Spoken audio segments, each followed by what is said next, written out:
nik uste dut bizi behar dugula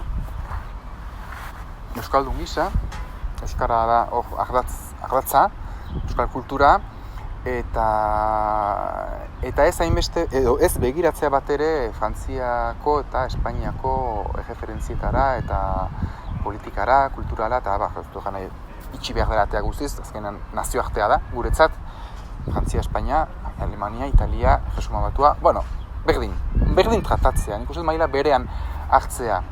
Eta hor egin behar dugu ariketa bat gauza horietatik askatzeko. Gauza horietatik askatzea izan daiteke albistegitan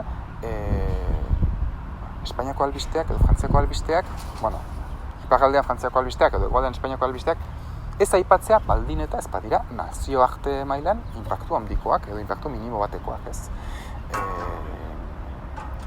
Bortxaketa bat edo hilketa, genero indarketa bat, den bezain lagia izan da ere, Espainian gertatzen baldin bada, zenbait komunikabideetan aipatzen da, Frantzian gertatzen baldin bada, edo Frantzian Ipar Euskal Herritik 5 kilometrora gertatzen bada, normalean ez da aipatuko, ez?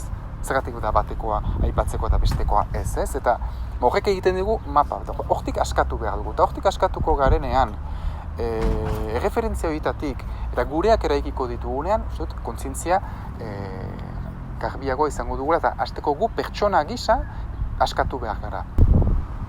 Ni askea baldin banaiz, nire egiarekiko pentsatzen baldin badut, ni euskalduna naiz. Ni etxean naiz, Zarautzen etxean naiz, Gasteizen etxean naiz, Maulen. Nik nire buruan ariketa hori egin baldin badut, eta nire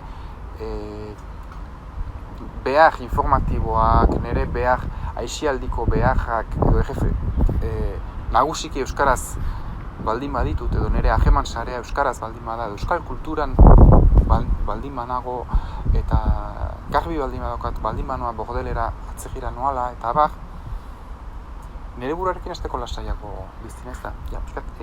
Herritar gisa, euskal herritar, askea naiz nirekiko, orain mugak bestek ezartzen dizkidate. Orain mugan ikusten dut kontrola dagoela, eta hori jasan behar dut.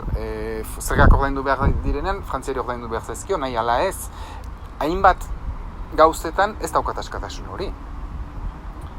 Beste hainbat gauzetan, eta kontzientzia politikoari begira eta kulturalari begira, nik elikatu dezaket ere askatasun hori, ez? Eta orduan guk, herri gisa ere jokatuko bageno ez, herri hau, gure herria hau da.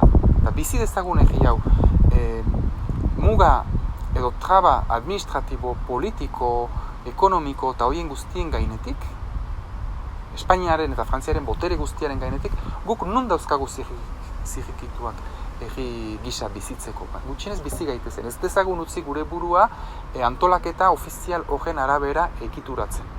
Eta bilatu behar dira, autopistatik ez dugu pasan nahi, pasako gara beste bide txiki batzutatik. Bete dezagun gure euskal likido horrekin, poro bakoitza eta bizi gaitezen pixkat askeago, ez? Orduan, nola izan aske zapaldu duta den herri batean. Bakoitza bere buruarekin aske baldin badago, eta hor Espainiako politikan parte hartzen baldin badugu, edo Frantziako politikan parte hartzen baldin badugu, Frantziatik eta Espainiatik ez gara askatuko.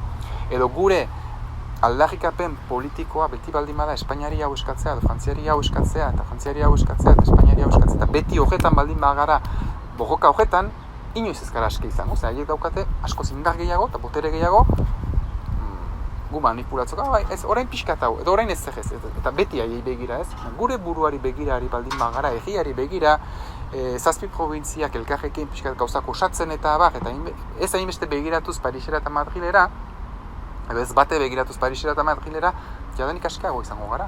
Eta ingo ditugu beste gauza batzuk, dauzkagun traba horiek guztia kontuan hartuta, beste bide batzutatik traba horiek gainditzeko. Traba horien arabera, edo jarri diguten, Frantziak eta Espainiak jarri diguten bide estu horren arabera ibili behar baldin bagara inoiz ez gara aske izango, ez? Hau da, ez dezagun begiratu Parisera eta Madrilera eta pide dezagun gure barnera.